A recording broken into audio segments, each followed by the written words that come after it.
langsung ke tips mengenai apa menawarkan calon. Apabila kita mempunyai calon, kira-kira kita untuk menyampaikan calon kita kepada orang tua itu harus bagaimana?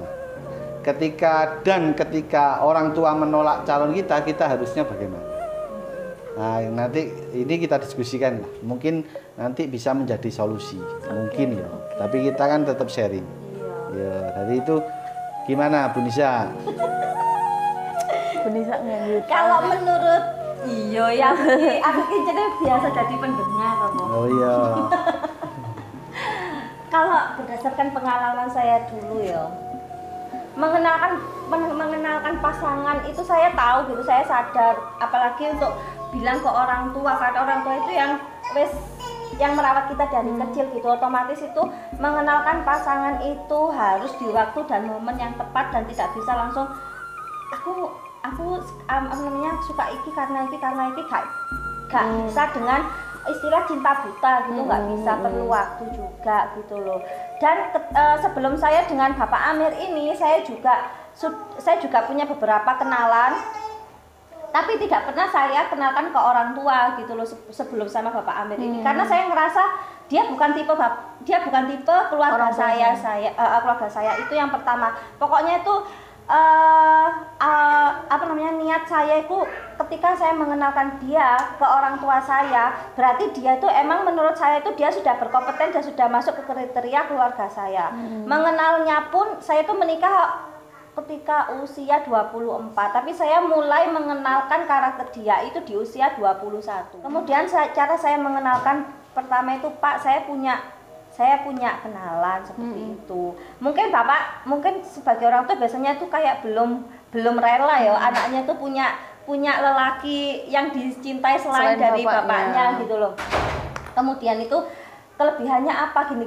Nah, dengan berjalannya waktu itu mulai kita sering diskusi gitu loh, bagusnya tuh calon suami itu kayak gimana. Kemudian saya juga bicara ke suami, Bapak itu suka, keluarga aku tuh sukanya tuh laki-laki tuh seperti ini. Jadi kita juga belajar gimana caranya kita tuh bisa masuk ke keluarga masing-masing. Saya bisa masuk ke keluarganya dia bisa masuk ke keluarga saya, dan orang tua saya juga mulai saya perkenalkan karakter suami saya seperti apa gitu. Itu cara komunikasi saya untuk mengenalkan pasangan. Memang dalam perjalanannya dari usia 22 sampai 24 menikah itu perjalanannya tuh nggak semulus yang dibayangkan gitu loh. Saya juga pernah dijodohkan juga pernah, tapi saya mikir gitu loh, dasar saya memilih dia itu menurut saya itu sudah benar gitu, karena dia itu tahu agama lebih dari saya gitu. Yang pertama itu dia bisa jadi imam saya gitu. Kemudian yang kedua itu dia itu bertanggung jawab dalam apa? Bertanggung jawab ketika menyelesaikan masalah, ya benar, karena ya mungkin sampean juga sependapat ya sama saya gitu loh. Ketika laki-laki itu bisa menyelesaikan masalah itu dengan tidak lari dari masalah, atau dia itu nggak marah-marah ketika menyelesaikan masalah, itu punya nilai plus di mata wanita gitu loh. Terus gini, ini poin pertama berarti cara berkomunikasi. Gimana jenengan menangkapnya gimana? Untuk ini kan Bu Nisa ini sudah 9 tahun yang lalu. 9 tahun mungkin hari ini sudah bergeser. Menurut jenengan pribadi sudah menangkap nggih omongannya Bu Nisa tadi gimana? Cara mengenalkan menurut jenengan gimana? Mungkin masih relate untuk hari ini. Ya itu tadi, kita harus menyampaikan ke orang tua itu menunggu waktu yang tepat, ya mencari timing yang pas. Lalu kita mulai bertanya, saya setuju dengan Ibu Nisa tadi, mulai bertanya saya boleh apa enggak punya pilihan lain selain yang dipilihkan jenengan tadi. Kalau boleh ya kita lanjut, kita kenalin ke rumah gimana menurut orang tua gitu kan. Kadang kan nggak mesti ya, maksudnya orang tua kan nggak tahu gitu loh. Siapa yang jelas noyo? Keinginan.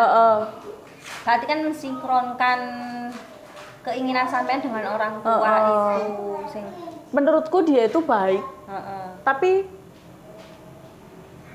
Menurut orang tua, menurut orang tua berbeda. Iya.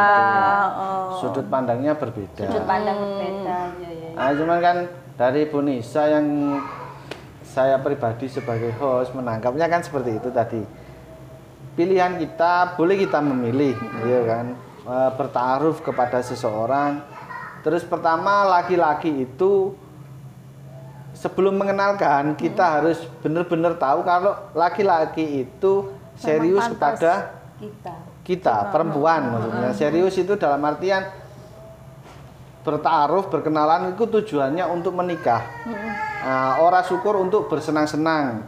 Yo berbuat hal-hal yang dilarang oleh agama. Tapi sebelum mengkomunikasikan dengan orang tua, kita harus juga pastikan gitu, memastikan kalau calon yang akan kita kenalkan ini itu sudah masuk ke kriteria mereka, agar nanti ketika ditolak kita punya dasar kenapa kok ditolak gitu loh, padahal kita sudah sesuai kriteria mereka gitu. Jadi intinya gini, kalau pertama sebelum berkomunikasi ke orang tua kita pastikan kalau kita kalau kita ya entah itu laki-laki atau perempuan, pastikan Anda punya calon pasangan. Ya kan? Ya jelas. Iya, betul. Ya pertama. Calon apa nasi dikenal? Nah, ini nggak punya calon, golang kenal apa sih dikenal no. Ya. Kedua, pastikan calon Anda mau Anda nikahi dan ingin menikah. Karena dan Anda itu tidak kenal dengan orang tersebut, mempunyai tujuan yang baik untuk membangun rumah tangga, untuk bernikah. Karena itu kan juga perintahnya Allah, kita menikah, tidak hanya bersenang-senang. Jadi tugas kita sebelum mengenalkan, kita pastikan orang itu benar-benar serius ingin menikah dengan kita, dengan segala risiko yang ada. Jadi punya visi misi. Bukan visi misi foya-foya. Bukan visi misi yang baik. Jadi kita harus jelas benar-benar memastikan. Karena kan bahayanya kita nanti taruh sama orang, entah itu laki-laki atau perempuan. Wong iki GR gede. Padahal wongnya gak karep rabi, dhewe berharap kepengin dirabi. Termakan ekspektasinya. Mari ngono tibake ya barang sudah dikenalkan ke orang tua, akhirnya kan si calonnya malah lari. Jadi pertama tugas kita pastikan, ya kan? Pertama pastikan punya pasangan, kedua pastikan kalau dia mau menikah. Kalau dia ingin menikah, serius menikahi. Dan ya iku mang si kriterianya iku paling enggak iku ada sing emang yang diharapkan orang tua itu ada di dia. Mencari informasi, berkomunikasi kepada orang tua sebelum mengenalkan. Setelah pasti tugas kita entah laki-laki atau perempuan mencari informasi, menggali informasi kepada orang tua. Kira-kira orang tua ingin mempunyai menantu seperti apa? Nah, karena apa? Itu juga agar pernikahan kita itu diridhoi sama Allah. Lah, kita dohirnya lihatnya ridhonya Allah itu diridhonya orang tua. Ibu ridho Allah, fi ridho walidain wa syukru wa fi syukru walidain. Allah. Jamaah. Jadi pertama kita dalam rangka mencari informasi itu tujuannya untuk apa sih? Mencari informasi ke orang tua, ingin punya menantu seperti apa? Itu agar kita mendapatkan ridho dari orang tua. Bagaimanapun bentuk atau potongan atau perilaku orang tua itu seperti apa, namanya orang tua itu yang menjadi perantara kita lahir ke dunia, itu tetap ada karomah barokahnya untuk kita. Salah satu ridhonya yang sangat kita butuhkan.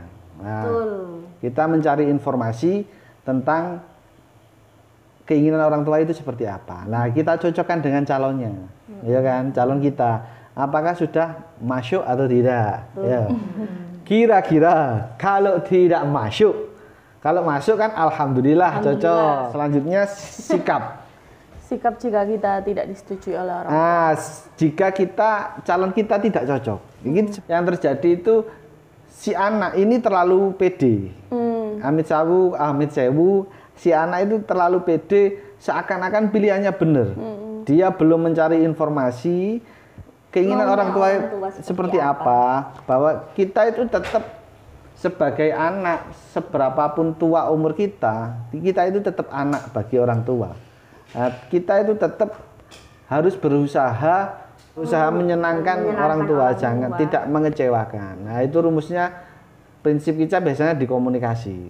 Nah, itu kadang-kadang miskomunikasi menyebabkan si orang tua sama si anak ini bentrok biasanya. Nah, ini kejadian orang-orang, bukan orang tua yang tidak setuju sebenarnya. Sebenarnya tidak serta-merta orang tua gak setuju di calonnya. Kayak di film-film FTV, sinetron, itu gak setuju gara-gara gak soge, gara-gara ini kan aslinya sebenarnya tidak. Kalau kita melihat di realita kehidupan itu biasanya di permasalahan komunikasi. Ada langkah yang belum dilakukan, yaitu mencari informasi kriteria orang tua seperti apa. Lah, ketika sikap kita itu seperti apa ketika orang tua itu nggak setuju. Dalam artian nggak setuju itu calon kita tidak cocok sama calon orang tua. Nah, itu sikap kita harus bagaimana? Kira-kira bagaimana? Mana kalau Mbak Mbak Vira, gimana kira-kira? Kalau saya sih tidak langsung mundur ya. Maksudnya saya tanya dulu apa yang bikin orang tua saya tidak setuju. Lalu saya dan pasangan insya Allah akan berusaha untuk selalu meyakinkan kepada orang tua saya. Jadi apa yang tidak dicocoki oleh orang tua saya itu saya mungkin akan terus berusaha dengan pasangan untuk mencapai calon pasangan. Ya supaya disetujui. Kan orang tua punya standar gitu nih. Iya. Contoh yang real. Contoh yang real mungkin. Makanya orang tua kepingin ininya apa gitu. Punya menantu seperti apa. Kriteria orang tua. Contohnya mungkin. Contoh tapi nyata.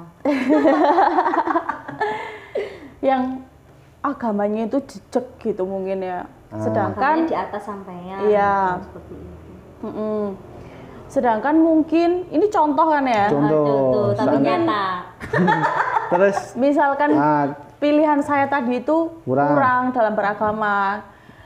Saya akan mengajak calon saya tadi itu berdiskusi lalu belajar dan terus belajar untuk mencapai tujuan tadi itu. Apa yang tidak dianukan sama orang tua saya. Yang penting ini kalau perubahan kriteria yang apa ya istilahnya sing bukan yang natur itu maksudnya wis bawaan. Iya. Bawaan kalau masalah keilmuan agama itu kan bisa ya karena kita tetap sampai apapun kita hanya dituntut untuk mencari ilmu itu pun baik kalau calon suami atau calon istri si orang tua kepingin anaknya agamanya kuat. Jadi dua calon ini segera berubah menuntut ilmu untuk mencapai tingkatan tersebut. Kan itu bagus. Sing gak kena dituruti itu kan nek kepengin dhewe menantu irunge bangir padahal itu kan pesek, itu kan berat. Dhewe kepengin dhewe menantu dhuwur padahal ndek. Sana ya. Kalau masalah keilmuan atau finansial insya Allah bisa dicapai, insya Allah loh, kalau tujuannya baik. Mungkin dari Bu Nisa gimana? Kalau seandainya mungkin Bu Nisa juga pernah mengalami penolakan itu kan juga pernah. Yang tahu dia itu cocok sama kita atau klop sama kita kan hanya kita sendiri ya. Jadi perlu meyakinkan orang-orang itu juga butuh waktu gitu loh. Tapi sih pasti orang tua sih cara meyakinkan. Kalau saya kan meyakinkan jenengan kan sudah pengalaman untuk berpengalaman sudah mencapai menawarkan calon ke orang tua kan jenengan kan kebetulan mendapat kenalan kan dengan usaha sendiri terus jenengan mengenalkan dan kebetulan kan calon jenengan kan kewere terus goblok ya kebetulan itu kok bisa menawarkan ke orang tuanya Bu Nisa gitu yang backgroundnya jauh lebih kemapanannya jauh dari lebih mapan daripada calon jenengan sing kewere ya kan lebih merendah untuk subhanallah daripada calon jenengan. Itu tips jenengan untuk menawarkan kepada orang tua waktu itu seperti apa? Kan pertama kan kalau dari yang tidak maksudnya kan tahu, tidak langsung ditawarkan langsung iya kan butuh proses itu. Sampean tidak tawarkan ke orang tua. Loh, ya calon jenengan itu pas waktu menikah calon suami jenengan yang sekarang itu ya. Itu kan dulu kan sebelum menikah suami jenengan hari ini kan yang hari ini, dulunya kan goblok. Kowe deh. Nah itu jenengan bisa, nggak mungkin kan jenengan ujug-ujug ngomong aku bisa nerawang suatu saat, kan nggak mungkin. Itu untuk menawarkan. Tapi jadi gini loh. Gak, coro itu kan nggak bisa dipraktekkan, Iya, Bu. makanya. Coro iki kan Ayo, Mbak. mungkin bisa nanti Mbak Vira atau umur seangkatan Mbak Vira bisa menyampaikan itu. Nah, kan kebetulan ini saya kira cocok di jenengan yang berpengalaman itu untuk meyakinkan itu. Iya. Bagaimana itu? Kalau bapak dan ibu memang dari dulu itu kalau mencari calon mantu itu yang pertama itu yang dilihat agamanya. Ya mungkin karena kita juga keluarga besar ya. Iya. Agama yang gimana? Yang saya tangkap ketika itu adalah orang yang mengerti agama lebih dari saya. Kalau orang tahu orang yang ngerti agama ya banyak orang mengerti agama. Tapi orang yang mengerti agama lebih dari kita itu tuh ya itu yang bisa dijadikan imam. Kalau standar saya dulu seperti itu, Pak. Karena gimana pun kan dia akan jadi imam kita, imam anak-anak kita. Jadi dia harus lebih tahu dari kita gitu. Terus ketika saya menawarkan ke orang tua dulu, yang pertama itu yang dari pengetahuan yang saya dapat, kemudian saya aplikasikan, itu yang pertama agamanya. Saya melihat dia calon saya itu lulusan kebetulan pernah mondok gitu ya. Kemudian itu pengetahuan agamanya juga lebih dari saya. Kemudian dia ini lelaki sederhana. Lelakinya Langsung nggak cukup helmnya. agamanya bagus dan saya kenalkan ke orang tua, dari keluarganya juga. Mungkin orang tua yo biasa aja awalnya, tapi apa namanya dengan berjalannya waktu kita sering cerita, orang tua juga mau mendengarkan, alhamdulillahnya. Meskipun orang tua juga punya pilihan lain, tapi saya tuh selalu itu menegaskan kalau sebenarnya apa yang kurang dari calon saya gitu loh. Kalau ukuran finansial saya sendiri itu memang nggak mau menikah dengan orang dari keluarga, bukan menolak sih sebenarnya. Cuman itu pribadi saya karena saya emang nggak itu loh, bukan kriteria menikah dengan orang berada gitu. Melihat dari nggak semua sih, tapi melihat dari beberapa pengalaman yang pernah saya lihat itu wes enggak lah gitu. Dan saya tuh nggak tahu kenapa ya melihat potensi sesuatu